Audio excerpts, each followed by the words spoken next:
Hello, in today's video we'll be taking a look at the Tuesday, May 12, 2026 trading session for the S&P 500 E-mini futures. We'll be utilizing two different indicators from Day Trading GPS. The main indicator is going to be the futures CFD's daily key levels V3.0 indicator.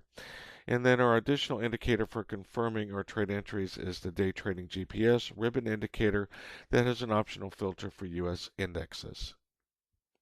Okay, so today's video is going to be a very short and condensed video. We're not going to go into all the different aspects of how the daily key levels indicator works and what all the different levels mean. We're simply going to go over the trades for today. If you would like to know more about how this indicator works and how the daily key levels trading strategy works, and how to utilize the other indicators for the confirming of the entries, you can look in the description of this video and you'll find a couple different links. One is going to be the features and setup video for the daily key levels futures indicator.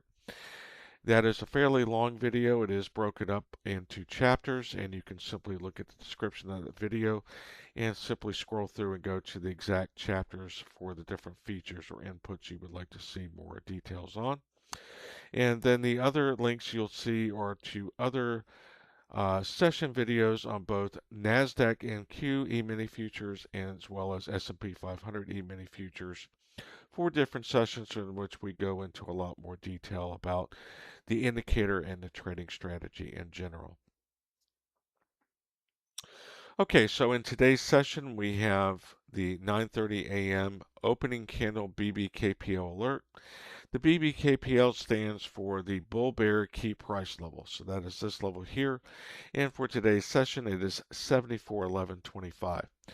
All of these levels are auto updated each day at the first tick of the 9:30 a.m. Eastern New York Open for the RTH session for the S&P 500 E-mini futures, as well as any other futures major futures symbols that you want to use this indicator on. You can use this indicator also for the NASDAQ E-mini futures, as well as crude oil futures, gold futures, silver futures, Bitcoin futures, as well as many other different major futures contracts. If you are taking a prop firm challenge through one of the many prop firm companies such as TopStep or FTMO or one of the many other ones. You can also use this indicator as well as on futures. You can also use it on Forex CFDs of the S&P 500. So if you're taking a prop firm challenge, you can also use this on CFDs. That's why in the indicator name futures CFDs daily key levels V3.0. Okay, so the indicator does have close above and close below alerts for each of the main key levels. The main key levels are the bull bear key price level, as well as the R1 through R6 levels and the S1 through S6 levels. The R levels are above, the main S levels are below. It also has the same alerts for closes above and closes below the YDH, YDC, YDL, PML, and PMH levels. You can turn on the different alerts in the user control panel. However, generally speaking, we usually have the 9:30 a.m. opening candle alert on, as that sets the tone for most sessions. In most sessions, you'll see that the BBKPL is the main key level that's going to be in play the majority of 90 to 95% of the sessions that you'll see in a given year. You can take bullish and bearish trades off of the other main key levels. Some traders prefer to avoid the 9:30 a.m. opening candle and simply wait for later on in the session, either after the opening range is planed out or waiting for a specific key level to be in play during the remainder of the session. So that's up for each individual trader to decide. Most traders are taking trades off the 9:30 a.m. BBKPL level alert. However, there are many traders that prefer to simply take trades off the PML or PMH levels, or say the YDL or YDH levels. However, there are other traders that prefer to take bullish or bearish trades off of the other main key levels, either the R levels or S levels. Again, most of the time that's going to come in to play later on in the session, typically after the opening range is played out. However, you can utilize this indicator for trades off of any of the main key levels or contextual levels. Because in any case, whether you're taking a bullish or bearish trade on a close above or close below any key level, those trades need to be confirmed by the ribbon indicator. So we're not just going off of closes above or closes below levels just in and by themselves. We're also trying to get confirmation from the ribbon indicator. So in today's session, we have full confirmation on this bearish 9:30 a.m. bull bear key price level bearish entry signal alert off for the opening candle because the ribbon is all red. If the ribbon was multicolored, or say if this ribbon was all green and we were getting a bearish entry alert, then there would be no trade. You would simply ignore that trade because we're not getting confluence with both indicators. So here we have the 9:30 a.m. opening candle alert on a close below the bull bear key price level, and we also have the ribbon being all red. Not only is the ribbon required to be all red, ideally you're looking for the bottom part of the ribbon on at least a bearish trade, the bottom part of the ribbon to start pulling away from the base of the ribbon.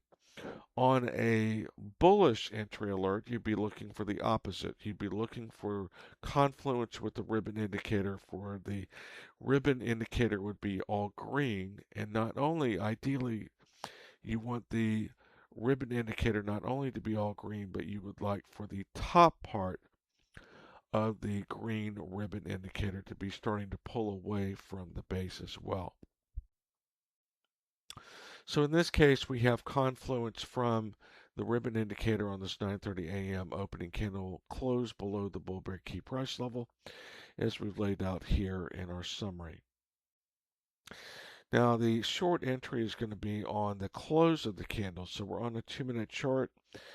The recommended chart time frames for this daily key level strategy with this indicator is between the 1-minute and 5-minute chart time frame, with ES futures and NQ E-mini futures. Generally speaking, you want to stay with the 1-minute or 2-minute chart time frame. However, we do realize that some people prefer the 3-minute and 5-minute. So generally, somewhere between the 1-minute and 5-minute is fine, because you have to keep in mind that in any event, on closes above or closes below either the main key price levels or the contextual key price levels, you are still going to be required to have confirmation from the ribbon indicator. So whether you're utilizing the 1-minute chart time frame, the 2-minute chart time frame, the 3-minute chart time frame, or the 5-minute chart time frame, you are not only just going on closes above or closes below either a main key level or contextual key level, you also are going to have confirmation from the ribbon indicator.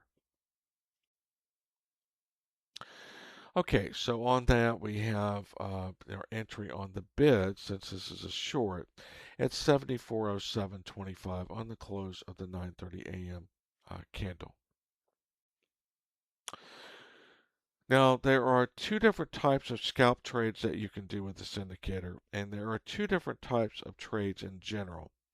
So one is a scalp trade, and within the scalp trade, there are two different types of scalp trades. The other is a regular day trade, and with a regular day trade, there are two different minimum thresholds that you can use.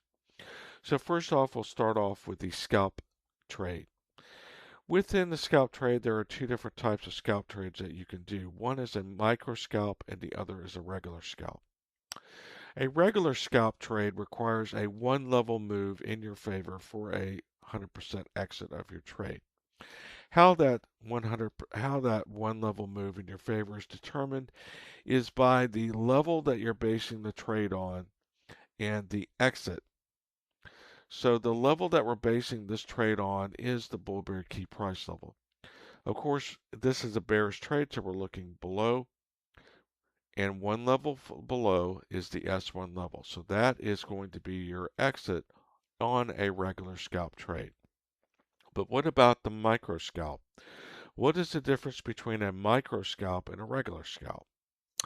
A micro scalp would be an exit at a contextual level that occurs prior to the regular scalp trade one level exit. So if there is a contextual level that is far enough away from the executed entry, which would be right here on this candle close, and it occurs before the one level move in your favor, the S1 level in this particular trade, then that would be your micro scalp exit. So that would be the New York pre-market low here of 73.9875. If this level, however, if this pre-market low level, say up here, very close to this level, then you would not want to use that.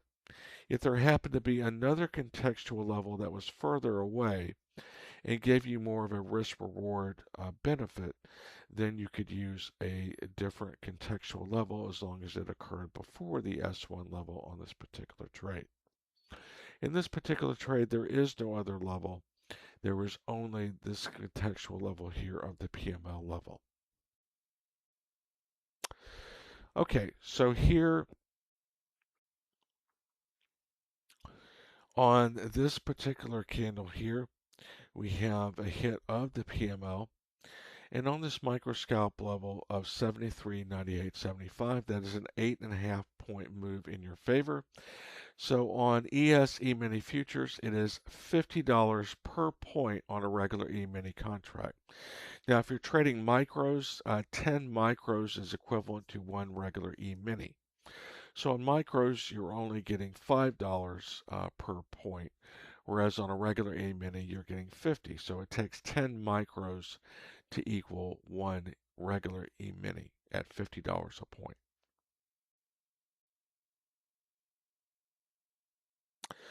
Okay, so here on 8.50 points in your favor, that is going to be $425 profit per regular E-mini contract.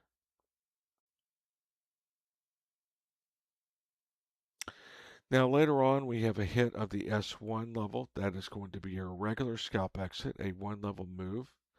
As you can see here, we have a hit of that here as well as over here. The regular scalp exit is going to be at the S1 level, 73.9175. That is 15.50 points in your favor from the entry at 74.0725. So that is going to be at $50 per point, a $775 profit per regular E-mini contract. Now, what about regular day trades versus scalp trades? One of the main differences between regular day trades and micro scalp trades is that with regular day trades, you have several different options available to you as far as how to adjust your trade with a regular day trade versus a scalp, whether it's a micro scalp or a regular scalp, you're just simply exiting 100% of your contracts and not doing any adjustments. Now, before we go any further, what we're going to do is we are going to look at the stop losses. The stop losses on this particular trade are there's two different ones that you can utilize with this indicator and this strategy. The QL above the BBKPL is going to be your tight stop loss on this bearish trade taken from the bull bear key price level. So if you prefer our tight stop loss, the QL level above the BBKPL, since we're taking the trade from the BBKPL, is your tight stop loss in this bearish trade. Your regular stop loss would be the first midpoint above the level that you're basing the bearish trade on, and that in this case is the mid BBKPLR 174.21.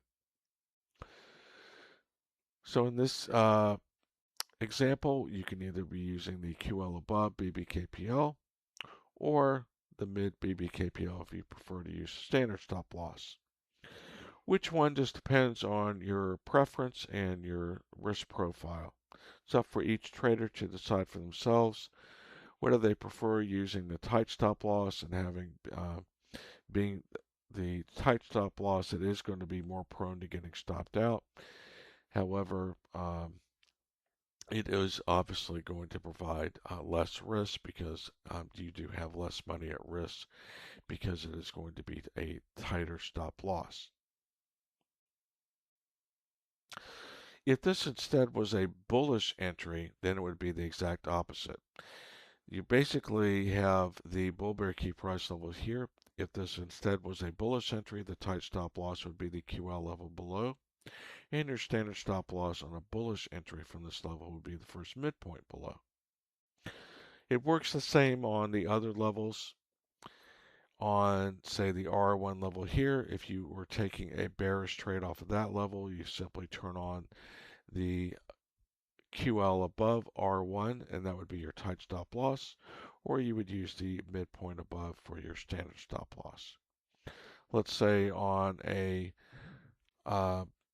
bullish trade off of S2, you would simply turn on the tight stop loss QL below S2. That would be your tight stop loss on a bullish trade taken from the S2 level. A standard stop loss would be the first midpoint below the S2 level for a bullish trade taken off the S2 level. Remember, on trades taken off of any of the other levels, it still has to be confirmed by the ribbon indicator. So again, if you have a multicolored ribbon indicator, then that would be a conflict, and there would be no trade, say, on this S2 level on a close back above. So you're looking for full confluence between the ribbon indicator and a close above or below a uh, main key level. As far as taking bullish or bearish trades off of the other key levels, the contextual key levels, that is done through the user control panel, and you can see us go over that aspect in the other, either the features and setup video or the other extended, more detailed videos that the links are in the description of this video. So getting back to our trades here on a regular day trade, the minimum required threshold for a regular day trade is a 1.50 level move in your favor. That's calculated by taking the level that we're taking the trade from, looking in the direction of the trade. So the 1.5 level move is the mid S1, S2 level, which you can see we have a hit of that level here, 10:32 a.m.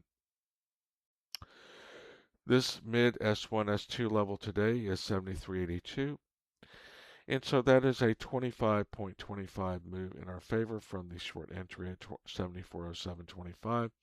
And at $50 a point, that is $1,262.50 profit per regular E-mini contract. Now, what are the different options you have at the regular day trade minimum required threshold move versus a scalp? Well, you can do the same thing that you do with a scalp if that's your preference, and you can simply exit 100% of your contracts like you do with a scalp. You're just simply going to have more profit than you do with a scalp trade. The second thing that you can do is you can instead move your stop loss to break even. So do a stop loss adjustment and keep all of your contracts. And then you're waiting for a further move in your favor to then exit your contracts if you're going to do it. Just a stop loss adjustment. So how you would do your stop loss adjustment is, remember, we're starting off with a level-based stop loss on an entry, which is either the tight stop loss on this particular bearish trade QL above or the first midpoint above here. However, when you are adjusting your stop loss on a regular trade, you are adjusting your stop loss to the executed entry price. So you're not adjusting it to the bull bear key price level, you are adjusting it to the executed entry price, in this case 74.0725. or you can add a profit buffer on top of break even. So break even is going to be adjusting your stop loss to the actual executed entry price, whereas putting an additional profit buffer on top of that would be adding more points on top of that. So if it was 74.0725, if you just added one tick, then it would be 74.07 because we're adding one tick. This is a bearish play. So by adding one tick, we would make it 74.07. If, for example, we wanted to add point, one full point, then that would be 74.0625. If we wanted to, and that would be 4 ticks. If we wanted to say add 20 ticks, that would be 5 points, and then we'd be putting it at 74.0225. Now, the maximum that you want to go on something like this would be putting it at the S1 level, and that would be 73.9175. So as you can see here, if you had done that, you would have gotten stopped out here. So one thing to keep in mind is this is the max that you want to do on a adjustment based on a 1.5 level. When you're first making an adjustment, you would either want to stay at either break even or adding a small profit buffer on top of break even. And the reason for that is that tendency is more of a stair-step effect. So, and some days you'll just see where prices continue moving in your favor, and there's very little retrace.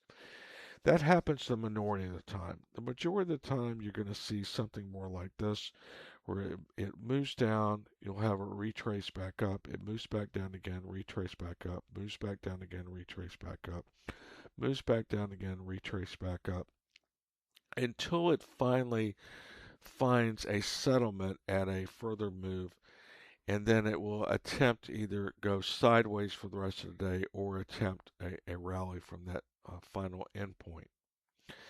And so you see more of a stair step to move down, which is going to have these retraces. So if you put too much of a profit buffer on top of break even too early on in the process, then you run the risk of getting stopped out. So that's especially important if you are keeping all of your contracts, not closing out any of them, and simply keeping all of them and making a stop loss adjustment. Now, what are some additional ones? So right now we've gone over either exiting 100% of your contracts here like you did with a scalp, except you're just making more money.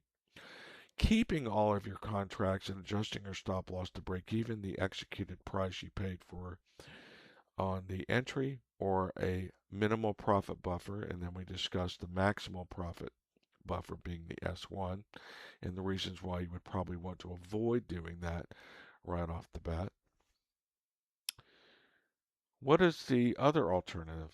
Well, the other alternative is only going to be in play if you're trading 3 or more contracts. So as we talked about earlier, 10 micros is equivalent to one regular E-mini. So if you have a fairly large account, then you can trade multiple regular E-mini contracts. And of course, there's many traders out there that do that. There's many traders out there that have fairly large accounts and can afford to easily trade and put at risk several regular E-mini contracts or many regular E-mini contracts at one time. Other traders, though, have smaller accounts and may only be trading a few micro contracts. So in general, as we talked about, 10 micro ES futures contracts is going to be equivalent to one regular E-mini contract. So when we're talking about multiple contracts here, it could be either micros or E-minis. The whole point is how many contracts are you trading? So what this next alternative that you can do with regular day trades is based on trading 3 or more. And the reason it's 3 or more is because you were going to be closing out the majority of your original uh, position size at the threshold move in your favor on a regular trade. So the majority is going to be 60% or greater. So somewhere between 60% to 90% of your original position. So that really just depends on what percentage you can use, depends on what you started out with. So the whole point is that we're not just doing half, 50%. We're doing the majority, 60%. So we're doing somewhere between 60% and 90%. So for example, if you only are trading two, you can't do the majority. You're either doing half, one contract, or you have to do all, both contracts. Obviously, if you're only trading one contract, it's an all or nothing situation because you can't subdivide one into anything else. So three is the minimum point because with three or more, with just three as an example, if you are closing out two, that's going to be 2/3. We have basically 66%. If you had four contracts and you exited three of them, that's 75%. If you had five and you exited three of them, that's 60%. If you exited four, that's 80%. If you had 10, and on like a 10 lot, you could have even more. You could do six at 60%, seven at 70%, eight at 80%, or nine at 90%. So you get the general idea. So on the 1.5 level move in your favor on this bearish trade, then your third option here on a regular trade, applying to if you have three or more contracts, is closing out and exiting somewhere between 60 to 90% of your original position when it hits the 1.5 level move in your favor, and then adjusting your stop loss on the remaining runners. So let's just take 10 as an example. Since 10 is equivalent to one regular E-mini, as far as micros, we'll take that as an example because that may apply to more people. If you are trading regular E-minis and maybe you're a trader that can afford to trade 10 regular E-minis as an example. So just follow along here. So as an example, if we had 10 micros and here when it hits the 1.5 level move, so we would at least be closing out six of them. So we're either closing out 6, 7, 8, or 9 of them, somewhere between 60 to 90%. And then on our remaining runners, so we've closed out 60 to 90% here. We've captured all that profit. We're out of that position. And then the remaining runners we have is either 1 or up to 4, depending on whether we closed out 6, 7, 8, or 9. Remaining runners, we're either moving our stop loss to break even, the price that your short was executed at, or we're adding a minimal profit buffer. Typically, a minimal profit buffer, you'd want to look at 4 ticks. That's 1 point, so that would be 74.0625. Maybe up to 20 ticks, that would be 5 points, 74.0225. As we said, the max that you would absolutely want to go is moving it to the S1 level when we're here. Okay, so as we talked about, even if this is the max here, most of the time if you try to do a max stop loss adjustment like we're talking about, where it moves 1.5 level move in your favor and you're doing it to the S1 level, I am just trying to give you a gauge of how, just to give you an idea of that would be the max. However, if you're the kind of person that feels more comfortable with a max stop loss adjustment profit add-on, you're usually just going to be better off just exiting 100% of your contracts at the 1.5 level move in your favor rather than doing this max profit add-on. Because the problem is that if you add too much profit buffer add-on too early, you're just running a high risk of getting stopped out on that. And it's not really worth it for the few times that it is going to continue on without hitting that max level and go down much more in your favor. You're going to get stopped out a lot more often doing that. So it's really best to do more of a minimal one. That's why we're extracting out the majority of the profit here on the 1.5 level move, because we're trying to set ourselves up for the remaining runners to have the best possible chance, if price continues to move in our favor, of capturing that additional move in your favor. Because you have to keep in mind that most of the time you're going to see more of this stair step type of move where it does retrace and does kind of whipsaw back. And the only way that you can still remain in the trade is that you have not put on too much of an initial profit buffer. You can keep adding additional profit buffers as price continues to move more in your favor. You can keep adding, or if you feel more comfortable, you could use a uh, trailing stop instead. You just want to do the same thing. If you feel more comfortable with a trailing stop rather than continuing to move a hard stop, that's fine as well. You just want to make sure that your trailing stop gives enough breathing room as well on your remaining runners. So the whole idea is that we take the majority of the profit out either at the 1.5 level move or 2 level move in our favor, with the 1.5 level being the absolute minimum required threshold for a regular day trade, and that would be this level here. And we're trying to put ourselves in the best position possible. We've taken out the majority of the profits, 60 to 90% of the contracts that we originally started with. We have closed out. We've made a nice profit, and now we're just trying to manage our remaining position to stay in the trade and manage getting as much additional profit as possible by having a fully de-risked position, because we've either moved our stop loss to the price that we had the original position executed at break even, or we've added a additional profit buffer on top of that to guarantee that if we do get stopped out, that we are going to get at least some profit out of that remaining position.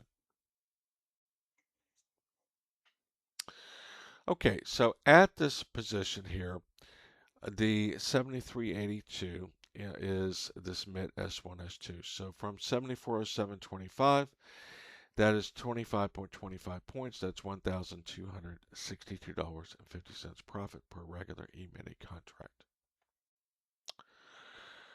Now, what about a minimum ideal move? Why is this one called the minimum ideal move and this one is called the minimum required threshold?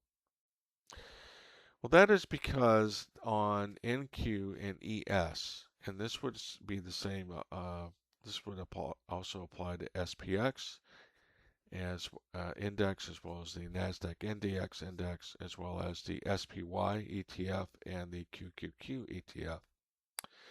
So basically, NASDAQ and S&P 500 on a regular year and a regular volatility environment, about 80% of the sessions are going to result in price being contained within a two-level extension away from the bull bear KPL or below the bull bear KPL. So either in the combination to two-level extension away in either or both directions. That's basically what I'm trying to get at.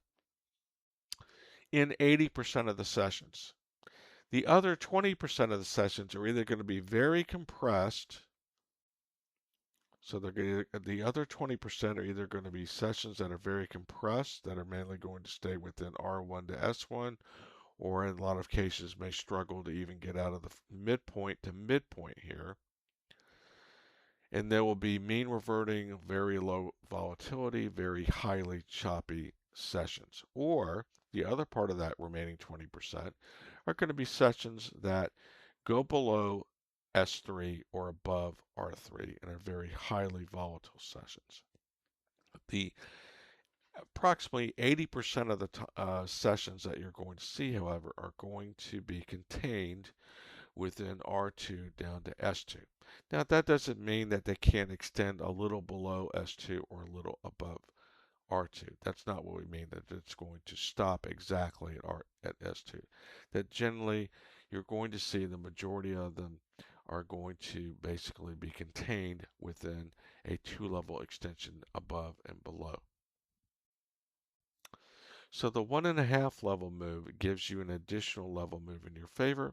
That's why it's the minimum trigger threshold for a regular day trade versus the uh, 2-level move in your favor is considered the minimum ideal move, because that is going to be where you probably be at that point most inclined to exit 100% of your position, or if you're not going to exit 100% of your position, whether that 100% is including the remaining runners that you had from the 1.5 level move. But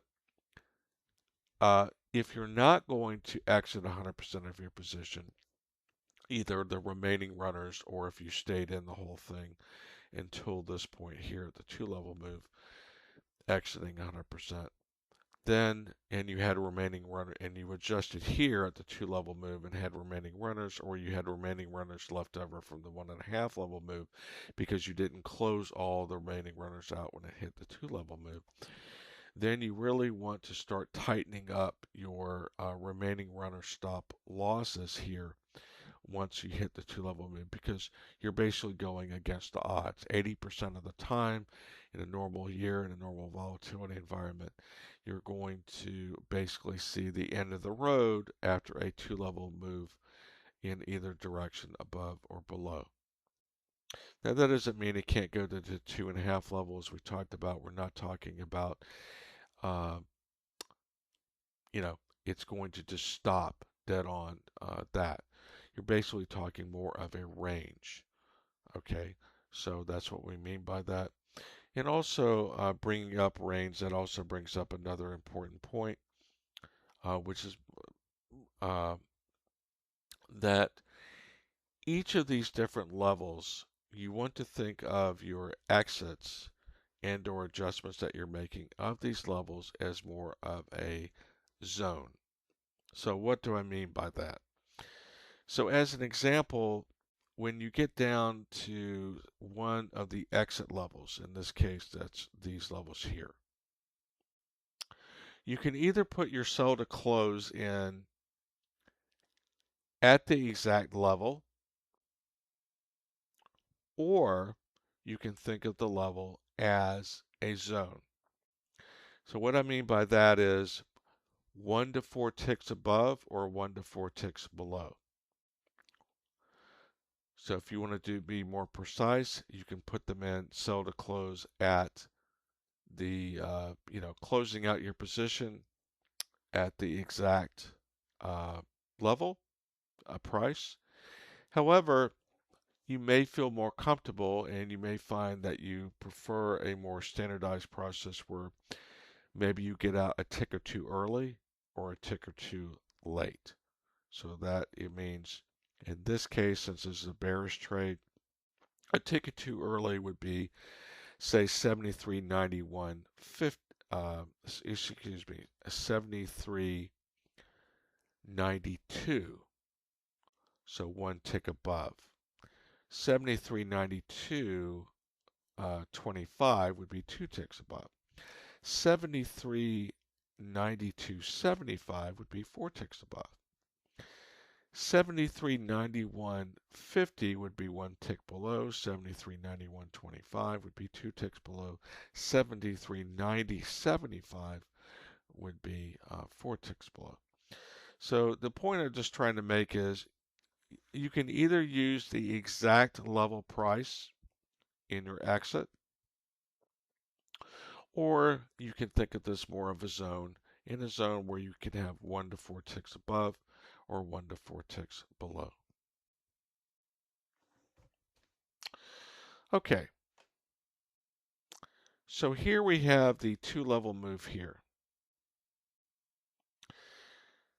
The 2-level move in the favor of S2, 73.72, 725. That is now a 35-point move in our favor from 74.0725 at $50 a point. That's $1,750 profit per regular E-mini contract. So as we talked about, this is the two-level ideal move. Because of the 80-20 rule, the 80% of the time, two-level move extension in one direction or both is going to be the extent of the daily range away from the bull bear key price level. Some days you'll see price yo-yoing around up and below the bull bear key price level, which it will test both S2 and R2 in the same session. Other days you'll see this sort of situation here where we're basically just stair-stepping down below, and we're getting basically, at least at the moment, we are just toying around with the S2 level here. Other days you'll see the same thing except the exact opposite in the opposite direction, where it's just going up to R2 on a bullish day. The whole point is that's why we focus more on the R2 to S2, or you can focus more on the R3 to S3, or the mid R2 to R3 down to mid S2, S3, as far as how you're keeping your chart. If you have your chart just like this to begin with, and you have auto fetch data to screen, then it's going to look more like this. We don't want that. We want to zoom out by going over it, dragging our mouse, clicking our left click on the mouse here on the price axis, and then dragging it and expanding it to where it's, say, mid R2, R3 down to mid S2, S3, or R2 down to S2, or say R3 down to S3, just whatever your preference is. Okay, so that's going to wrap it up for today's video. Keep in mind that we do have the same daily key level strategy process, although the instruments of how we're trading are different from futures. The point I'm getting at is that we do have other daily key levels indicators for, if you, let's say as an example, if you prefer to trade SPY and QQQ versus futures, well, then you can use our daily key levels stocks ETFs indicator. And then you're trading either common shares of SPY and QQQ, or you're trading options on SPY and QQQ. If you prefer index trading, you're either trading the NASDAQ NDX index, and in that case, you can't just trade the index by itself. You would be trading NASDAQ NDX options. Or in the case of SPX, you would be trading SPX index options. In the case of SPX, you would use our SPX daily key levels indicator. In the case of NASDAQ NDX index, you would use our NASDAQ NDX daily key levels indicator. If you are interested in this indicator, the Futures Daily Key Levels V3.0 indicator, you can email us at daytradinggps@gmail.com and request a discount promo code to purchase lifetime access to this indicator.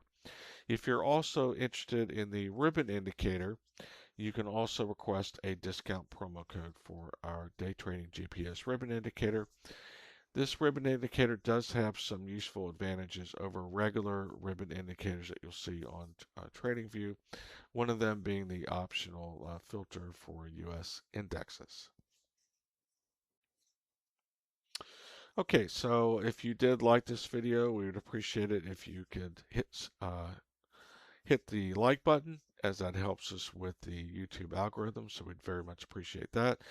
Also, if you'd like to be notified of when we post other videos on other trade topics or on our other daily key levels indicators for stocks, ETFs, SPX index, NDX index, or Forex or cryptocurrencies, please hit the subscribe button and you'll be notified when we post new videos on other trade topics or other trade indicators.